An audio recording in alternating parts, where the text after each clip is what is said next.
أقسم بمواقع النجوم وإنه لقسم لو تعلمون عظيم. اب جو صاحب ایمان تھے ان میں سے سب کا ایمان خالص نہیں تھا. کوئی نہ کوئی دنیا کی محبت، کوئی مال کی محبت، کوئی اولاد کی محبت، کسی درجے میں. یعنی ایمان غالب ہے لیکن بالکل جو ہے بے لوس، جس کو ہم کہتے ہیں کہ سرے سے کوئی اور شے جو ہے اس کی آلائش ہو ہی نہ، یکسو ہو جائے انسان. تو فرمایا اللہ چاہتا تھا کہ جو تمہارے سینوں میں ہے اسے جانچے پرکھے، وَلَيُمَحِّصَ مَا فِي قُلُوبِكُمْ، اور جو تمہارے دلوں میں ہے یعنی ایمان، اس کو بالکل خالص کر دے، پاک کر دے ہر طرح کے شائبے سے، ہر طرح کی ضعف سے، ہر طرح کی کمزوری سے. مقاصد میں، مطالب میں مقصود جو ہے لا مقصود الا اللہ، لا مطلوب الا اللہ، لا محبوب الا اللہ، یہ پورے خلوص اور اخلاص کے ساتھ اور پوری یکرنگی کے ساتھ، یکسوئی کے ساتھ تمہاری کیفیت ہو جائے، یہ اس آزمائش کا مقصد تھا. یہ دوسری چھلنی ہو گئی. ایک چھلنی ظاہر میں لگی، منافق علیحدہ ہو گئے، صاحب ایمان ایک طرف ہو گئے. لیکن صاحب ایمان میں بھی ہر ایک کے درجات ہیں. ایک ایمان ابو بکر صدیق کا ہے، عمر فاروق کا ہے، ایک ایمان عام ایک صحابی کا ہے. وہ منافق نہیں ہے لیکن ایمان جو ہے وہ اس درجے کا نہیں ہے.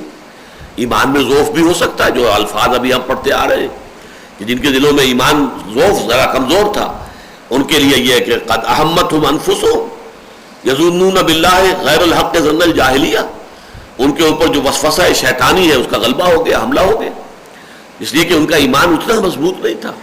منافق ہرگز نہیں تھے. لیکن اب ایمان کی جہاں تک اسٹرینتھ کا تعلق ہے، ایمان کی جہاں تک گہرائی کا تعلق ہے، ایمان کے جہاں تک رسوخ کا تعلق ہے، پختگی کا تعلق ہے، وہ تو سب برابر نہیں ہوتے. خدا پنج انگشت یکساں نہ کرت، نہ ہر زن زنست و نہ ہر برد برد، ہر ایک کا معاملہ علیحدہ ہے. لہذا یہاں اللہ تعالیٰ نے چاہا کہ جو کچھ تمہارے سینوں میں ہے اسے جانچے اور پرکھے، اور جو تمہارے دلوں میں ہے، دلوں میں کیا ایمان، اس کو بالکل پاک کر دے، صاف کر دے، اس میں کوئی آلائش، کسی اور طرح کی شے جو ہے باقی نہ رہے. واللہ علیم بذات الصدور. اور دیکھو اللہ تعالیٰ خوب واقف ہے جو کچھ کے سینوں کے اندر ہے، جو کچھ لوگوں کے اندر سینوں کے اندر جو ارادے ہیں، جو نیتیں ہیں. ایمان ہے تو کتنا ہے، کتنا پختہ ہے، کتنا گہرا ہے، کتنا یکسو ہے، یہ ساری چیزیں اللہ کے علم میں. ان الذین تولوا منکم یوم التقى الجمعان. اب یہاں ایک اور بہت اہم حقیقت ہے جس پر سے پردہ اٹھایا جا رہا ہے. یقیناً وہ لوگ کہ جو پیٹھ موڑ گئے تم میں سے اس دن جب کہ دو لشکر آپس میں بھڑ گئے تھے. مراد وہی ہے یوم احد، دو لشکر تھے، مسلمانوں کا اور ایک کفار کا. اب جو افراتفری ہوئی ہے تو کچھ لوگ میدان چھوڑ کر بھاگ گئے. اب ان کی طرف جو ہے وہ التفات ہے. ان الذین تولوا منکم، جو لوگ پیٹھ دکھا کر چلے گئے. اور یہ پیٹھ دکھانا جو ہے میدان جنگ سے یہ بہت بڑا جرم ہے. سورہ انفال میں اس کے بارے میں آیا ہے کہ پیٹھ دکھا دینا میدان جنگ سے، پیٹھ موڑ کر چلے جانا، بھاگ جانا، یہ بہت بڑا جرم ہے. لیکن یہ ہوا کیوں؟ یہ منافق تو نہیں تھے، منافق تو پہلے چلے گئے تھے. یہ کیسے ہوا؟ ان الذین تولوا منکم یوم التقى الجمعان، بے شک وہ لوگ جو پیٹھ موڑ کر چلے گئے تم میں سے جس دن کے وہ دونوں لشکر جو ہیں ان کا مقابلہ ہوا. انما استزلهم الشیطان ببعض ما کسبوا، اور ان کو شیطان نے پھسلا دیا تھا ان کے بعض اعمال کی وجہ سے. یہ ایک فلسفیانہ بات ہے، حکمت بری بات ہے جو یہ دیکھیے، انسان اگر کوئی غلطی کرتا ہے، کوئی گناہ کرتا ہے، اور گناہ سے اس نے فرض کیے توبہ کر لی، توبہ سے اس کی سزا تو زائل ہو جائے گی، لیکن ایسے محسوس ہوتا ہے کہ اس گناہ کا کچھ اثر اس کی اپنی شخصیت کے اندر باقی رہ جاتا ہے، کچھ کمزوری کسی کیفیت پیدا ہو جاتی ہے. اور یہ کمزوری وہ ہوتی ہے کہ جس کے سبب سے پھر اس کا ظہور ہوتا ہے کسی ایسے موقع پر. یہی معاملہ ہے جو حضرت موسیٰ علیہ السلام کے بارے میں قرآن میں آیا ہے کہ حضرت موسیٰ علیہ السلام جب کوہ طور پر پہنچے ہیں اور جب اللہ تعالیٰ نے وہاں فرمایا کہ تمہارے ہاتھ میں اسے ڈال دو، زمین پر انہوں نے اپنا عصا ڈال دیا اور وہ سانپ بن گیا. فلما رأى تهتز كأنها جان ولى موسیٰ مدبرا، اور حضرت موسیٰ نے جو ہے پیٹھ دکھا کر وہاں سے بھاگنا شروع کیا. وَلَمْ يُعَقِّبْ وہی الفاظ آئے ہیں, پیچھے مڑ کے نہیں دیکھا. خوف. اللہ نے فرمایا موسیٰ لا تخف, ڈرو نہیں. رسولوں کی شان یہ نہیں ہے کہ وہ اللہ کے حضور میں آ کر اور ڈرے, لیکن سوائے اس کے کہ کسی سے کوئی خطا ایسی ہو گئی ہو جس خطا کی وجہ سے اس کے اندر کوئی کمزوری باقی رہ گئی.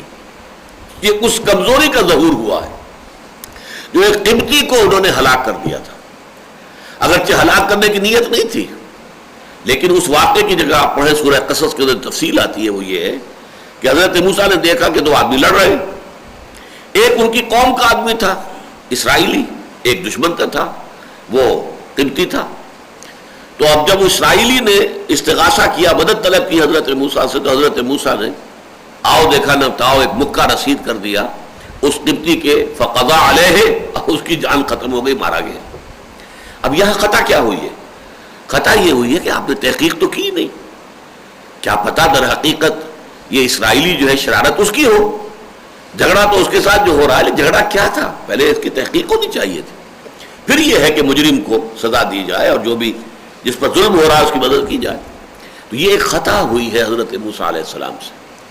اور اس میں گویا کہ پیش نظر کیا تھا کہ ایک میری قوم کا آدمی ہے, اسرائیلی ہے. تو یہ چیز جو ہے یہ تو در حقیقت اسے تو ہم حمیت جاہلی کہیں گے. اس کو حمیت جو ہے وہ اصل حمیت حق تو نہیں ہے.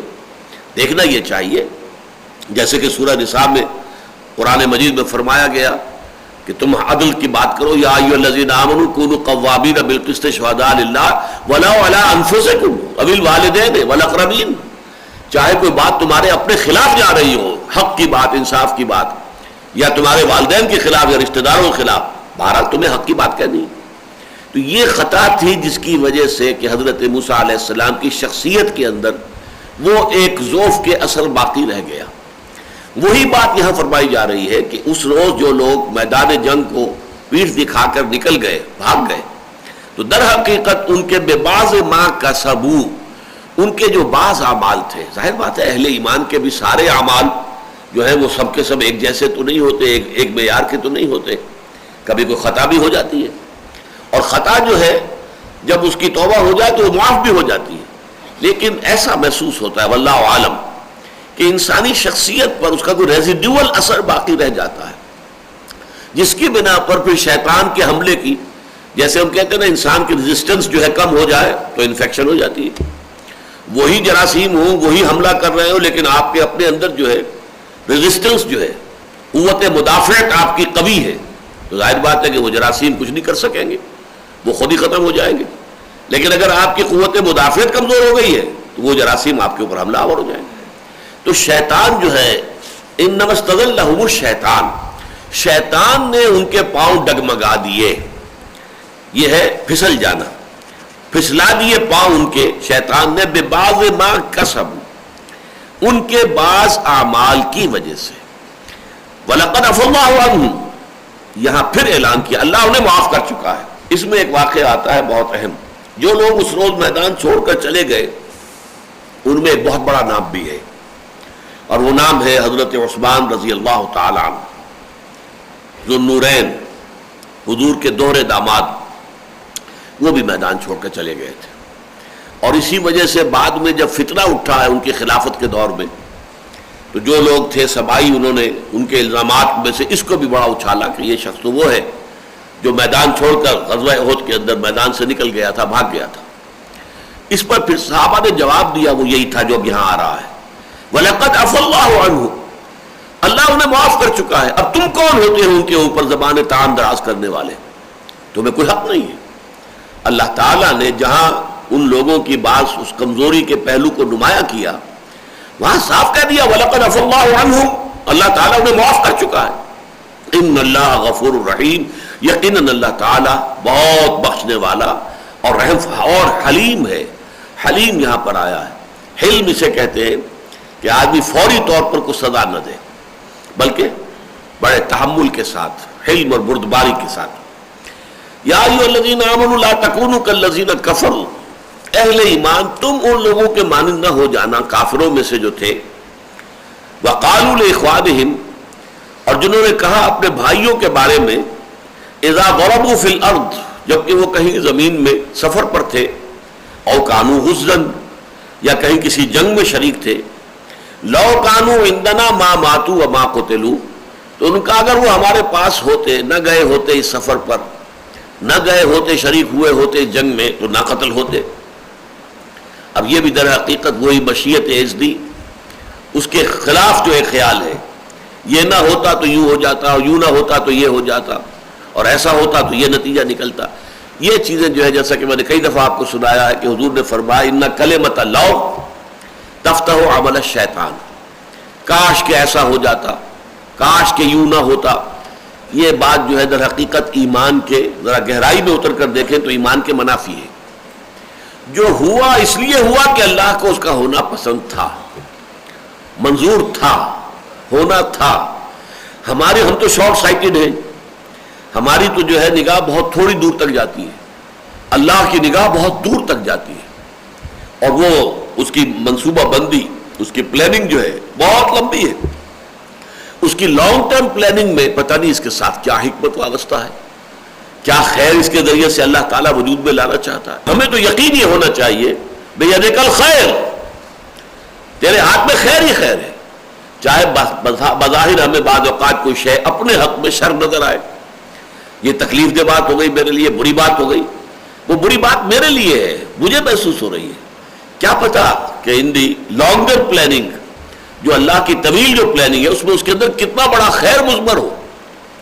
آسان تحبوا شیئا وہو شر لکم وآسان تکرہوا شیئا وہو خیر لکم، عین ممکن ہے کہ تم کسی چیز سے کو پسند کرو، اس سے محبت کرو، حالانکہ وہ تمہارے لیے شر ہو، ان دی لانگ رن اس سے برائی پیدا ہونی ہو۔ اور یہ بھی ہو سکتا ہے کسی چیز کو تم ناپسند کرو، تمہیں وہ ناگوار محسوس ہو، لیکن یہ کہ اسی میں خیر ہو، تمہیں معلوم نہیں ہے کہ اللہ تعالیٰ نے اس میں تمہارے لیے کیا خیر مضمر رکھا ہوا، چھپایا ہوا ہے۔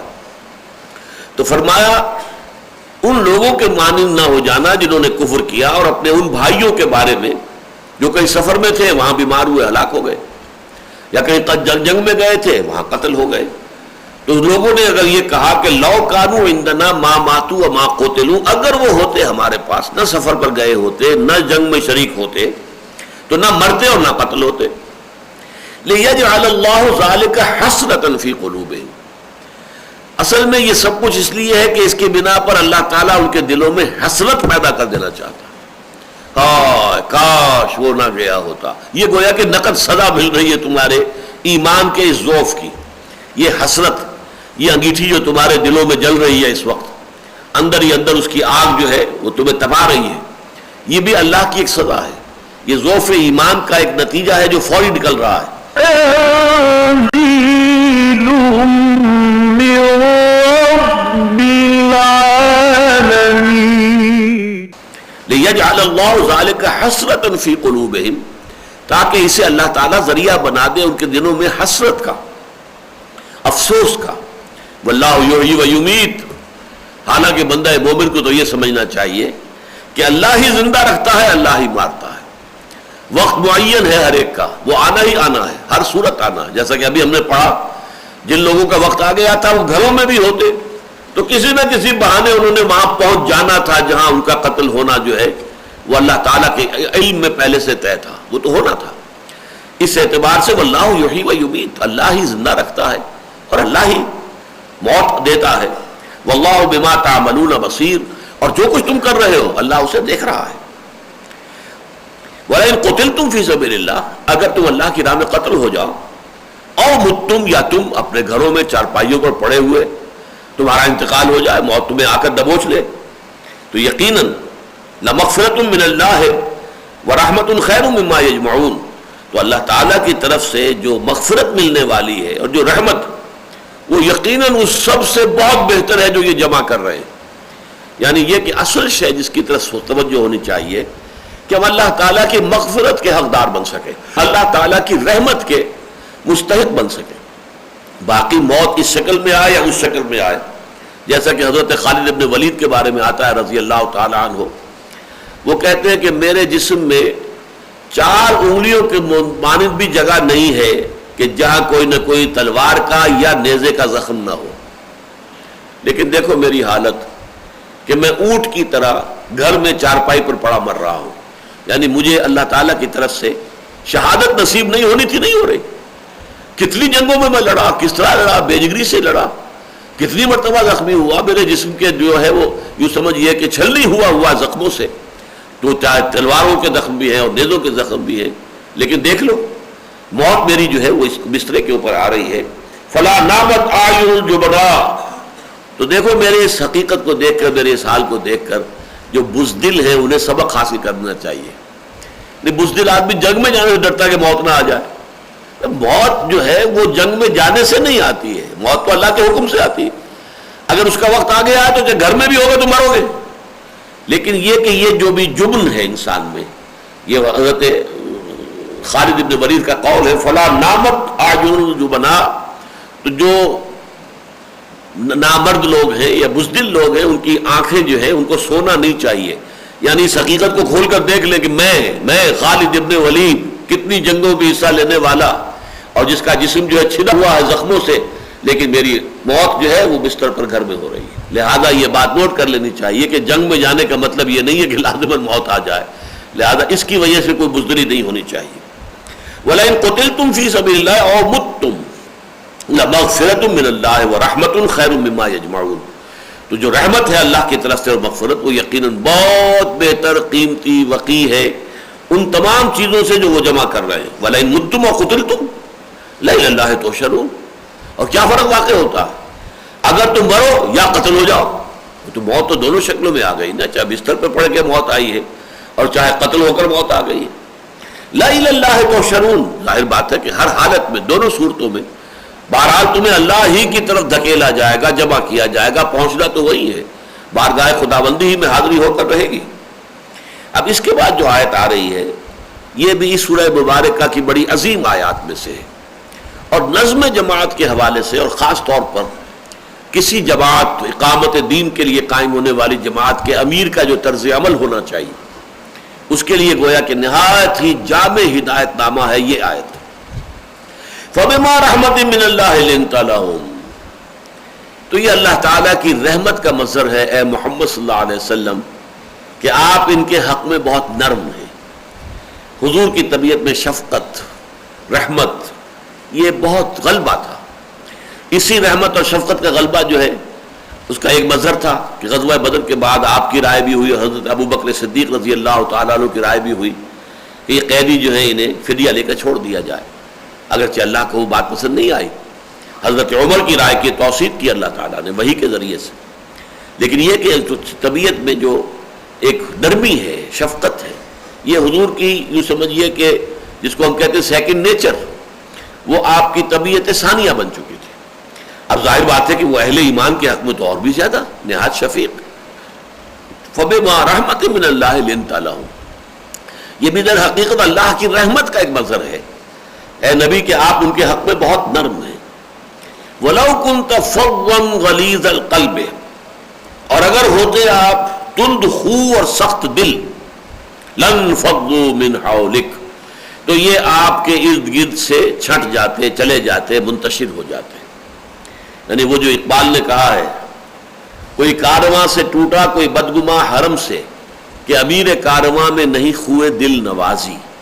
امیر کارواں میں جہاں اسے امر جو ہے اس کے ہاتھ میں، اختیار اس کے ہاتھ میں، فیصلہ اسے کرنا ہے، حکم اسے دینا ہے، ضرورت پڑنے پر سزا بھی دینی ہے، ڈانٹ ڈپٹ بھی کرنی ہے، وہ بھی ایک ضروری حصہ ہے نظم جماعت کو قائم کرنے کے لیے. لیکن یہ کہ جس کو سزا دی جا رہی ہے اسے بھی یہ محسوس ہو کہ یہ کوئی ذاتی سختی مجھ پر نہیں کر رہے ہیں، بلکہ در حقیقت یہ ایک نظم کا تقاضا ہے جو پورا کر رہے ہیں، ورنہ ان کے دل میں تو میرے لیے محبت ہے.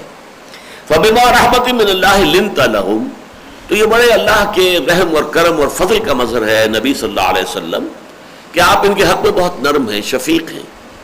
وَلَوْ كُنْتَ فَظًّا غَلِيظَ الْقَلْبِ، اگر ہوتے آپ تند خو، ہر وقت تیوریاں چڑھی ہوئی ہیں، ماتھے پر بل ہے اور درستی کے ساتھ بات ہو رہی ہے، معلوم ہوتا سخت خشونت ہے دل کے اندر، غلیظ القلب، سخت دل ہوتے، لَانْفَضُّوا مِنْ حَوْلِكَ، تو یہ آپ کے ارد گرد سے یہ مجمع جو ہے یہ آپ کی خوئے دل نوازی، آپ کی شفقت، آپ کی رحمت، جہاں ایک طرف اللہ پر رسول پر ایمان جو ہے وہ آپ کے ساتھ جوڑے ہوئے ہے، ساتھ ہی آپ کی محبت، آپ کی شفقت بھی ان کی شیرازہ بندی کے اندر یہ کافی بڑا رول پلے کر رہی ہے. فاعف عنہم، تو اے نبی ان کو معاف کر دیا کیجئے، یعنی جو خطا، اب ہم 2 مرتبہ آج پڑھ چکے ہیں وَلَقَدْ عَفَا عَنْكُمْ وَلَقَدْ عَفَا اللَّهُ عَنْهُمْ، اللہ تمہیں معاف کر چکا، اللہ نے ان سب کو معاف کر دیا. اسی کا ایک عکس، اسی کا ایک ظل، اسی کا ایک سایہ فاعف عنہم، تو اے نبی اپنے ان ساتھیوں کی کوتاہیوں سے درگزر کیا کیجئے، ان کی غلطیوں کو معاف کر دیا کیجئے. واستغفر لہم، اور نہ صرف یہ کہ خود معاف کر دیا کریں بلکہ اللہ سے استغفار کیا کریں ان کے حق میں، ان کے لیے اللہ تعالیٰ سے چاہیں کہ اللہ تو بھی معاف فرما دے، میں نے معاف کر دیا تو بھی معاف فرما دے. وشاورہم فی الامر، یہ بہت اہم ہے نکتہ، اور ان کو اپنے مشوروں میں شریک کیا کیجئے. یعنی یہ نہ ہو کہ صاحب اس نے تو یہ کام کیا تھا لہذا چلو نکالو اس کو، اس مشورے میں یہ شریک نہیں، خطا ہو گئی، اسے معاف کر دیا. اب آپ کے طرز عمل میں اس کی وجہ سے کوئی مستقل جو ہے تبدیلی نہیں آ جانی چاہیے. انہیں بھی یہ مشورہ کرنا جو ہے یہ ایک بہت بڑا ذریعہ ہوتا ہے کانفیڈنس بلڈنگ جسے ہم کہتے ہیں. اگر آپ کسی سے مشورہ کرتے ہیں تو اس کے دل میں یہ احساس ہوتا ہے کہ انہیں میری رائے کی قدر ہے، میری بات یہ سننا چاہتے ہیں، مجھے بھی کچھ اہمیت دیتے ہیں. حالانکہ ایک شخص کے ہاتھ میں اختیار مطلق ہے، جو چاہے فیصلہ کر دے، لیکن وہ کہہ رہا ہے آپ سے مشورہ دیجیے، مجھے مشورہ دو. جیسے کہ غزوہ بدر سے پہلے حضور نے بار بار کہا مجھے مشورہ دو، تو بالآخر حضرت سعد ابن عبادہ کھڑے ہوئے، کانک تعنینا یا رسول اللہ، اے اللہ کے رسول اب میں یہ سمجھ رہا ہوں کہ آپ کا روح سکون ہماری طرف ہے. اس لیے کہ جو بھی فیصلہ ہوا تھا، جو بیعت عقبہ ثانیہ ہوئی تھی، اس میں طے یہ ہوا تھا کہ اگر مدینہ پر حملہ ہوا تو پھر ہم آپ کی حفاظت کریں گے. ابھی مدینہ پر حملہ ہوا نہیں، آپ باہر جا کر مقابلہ کرنا چاہ رہے ہیں، لیکن یہ سمجھ لیجئے فَإِنَّا آمَنَّا بِكَ وَصَدَّقْنَاكَ، ہم آپ پر ایمان لا چکے، ہم نے آپ کی تصدیق کی، ہم نے آپ کو اللہ کا رسول مانا ہے. اب ہمارے پاس آپ کے حکم کی پیروی کرنے کے سوا کوئی چارہ کار ہے ہی نہیں. آپ بسم اللہ کریں، قدم بڑھائیں، آپ آگے بڑھیں، ہم آپ کے پیچھے ہوں گے. آپ اپنی سواری سمندر میں ڈالیں گے، ہم بھی آپ کے پیچھے سمندر میں اتر جائیں گے. تو اس پر حضور صلی اللہ علیہ وسلم کا چہرہ گلنار ہو گیا، بہت خوشی اور بشاشت اور انبساط کے آثار ظاہر ہوئے. تو یہ شاورہم فی الامر، انہیں اپنے معاملات کے اندر مشوروں میں شریک کیا کیجئے. مشورہ ہو لیکن فَإِذَا عَزَمْتَ، یہاں اگر ہوتا فَإِذَا عَزَمْتُمْ، جب تمہارے مشورے سے ایک بات طے ہو جائے. اگر جمع کا صیغہ ہوتا تو پھر اس کا منطقی نتیجہ یہ تھا کہ مشورے کے بعد کاؤنٹنگ آف ووٹ کیجئے، اکثریت کدھر ہے اس کے مطابق فیصلہ کر لیجئے. اس لیے کہ اتھارٹی جو ہے it vest in that body not in that person. اصل اختیار جو ہے اس امیر کا نہیں ہے بلکہ اس شورا کا ہے. تو شورا جو ہے کثرت رائے سے جو فیصلہ دے گی تو ظاہر بات ہے امیر جو ہے اس کا پابند ہوگا. یہ ہے اس صورت میں کہ یہاں عزمتم ہوتا یا عزمتا ہے، یعنی یہ کہ مشورہ تو آپ کیجئے لیکن جب آپ یکسو ہو جائیں اور فیصلہ کر لیں اور پختہ بات کر دیں فتوکل علی اللہ، پھر اللہ پر توکل کیجئے. اسی کا مظاہرہ فرمایا تھا حضور نے کہ جب غزوہ احد سے پہلے مشورے میں اگرچہ آپ کی ذاتی رائے یہ تھی کہ مدینے میں محصور ہو کر دفاع کیا جائے، لیکن آپ نے اہل ایمان نوجوانوں کے جوش اور خروش کا پاس کیا، لحاظ کیا، فیصلہ ہو گیا. لیکن اب جب آپ اپنے حجرے میں تشریف لے گئے اور وہاں سے جب برآمد ہوئے تو آپ نے زرہ پہنی ہوئی تھی اور یہ غیر معمولی بات تھی. تو صحابہ کا ماتھا ٹھنکا کہ کوئی بات خاص ہے، صحیح کچھ ہونا ہے اس دفعہ. لہذا انہوں نے کہا حضور ہم اپنی رائے واپس لیتے ہیں، آپ اپنی رائے پر عمل فرمائیں. آپ نے فرمایا نہیں، اب فیصلہ ہو چکا اور نبی کو یہ زیب نہیں دیتا کہ ہتھیار لگا کر پھر اتار دے. تو گویا کہ فیصلے کے بعد جو ہے اب یہ نہ ہو کہ ابھی یہ فیصلہ ہے، پھر آدمی جو ہے اسی طریقے سے شیکی نس کا مظاہرہ، یہ بھی امیر کے منصب کے منافی ہے. معاملہ یہ ہے کہ ٹھیک ہے، سوچ لیا، غور کر لیا، اور جتنا بھی ممکن ہے، جتنا بھی وسیع سے وسیع تر ہو سکتا ہے دائرہ مشاورت کا، وہ آپ نے کر دیا، رائے سامنے. اب فیصلہ امیر کا ہے. حکومت کے معاملے میں فرق پڑ سکے گا، وہ ایک علیحدہ بات ہے. جمہوریت اسلام میں جماعتی صورت میں کچھ اور ہے، حکومتی سطح پر کچھ اور ہے، اور یہ میرا اس وقت کا موضوع نہیں ہے. اس وقت کا موضوع ہے جماعتی سطح پر. تو جماعتی سطح پر یہ آیت جس کو لوگ پیش کرتے ہیں تو وہ غلط استدلال کرتے ہیں. شاورہم فی الامر کے بعد فاذا عزمت واحد کا صیغہ ہے. تو جب آپ کوئی فیصلہ کر لیں فتوکل علی اللہ، تو پھر اللہ تعالیٰ پر توکل کیجئے. ان اللہ یحب المتوکلین، یقیناً اللہ تعالیٰ توکل کرنے والوں کو پسند کرتا ہے. بارک اللہ لی ولکم فی القرآن العظیم. ونفعنی وإیاکم بالآیات والذکر الحکیم.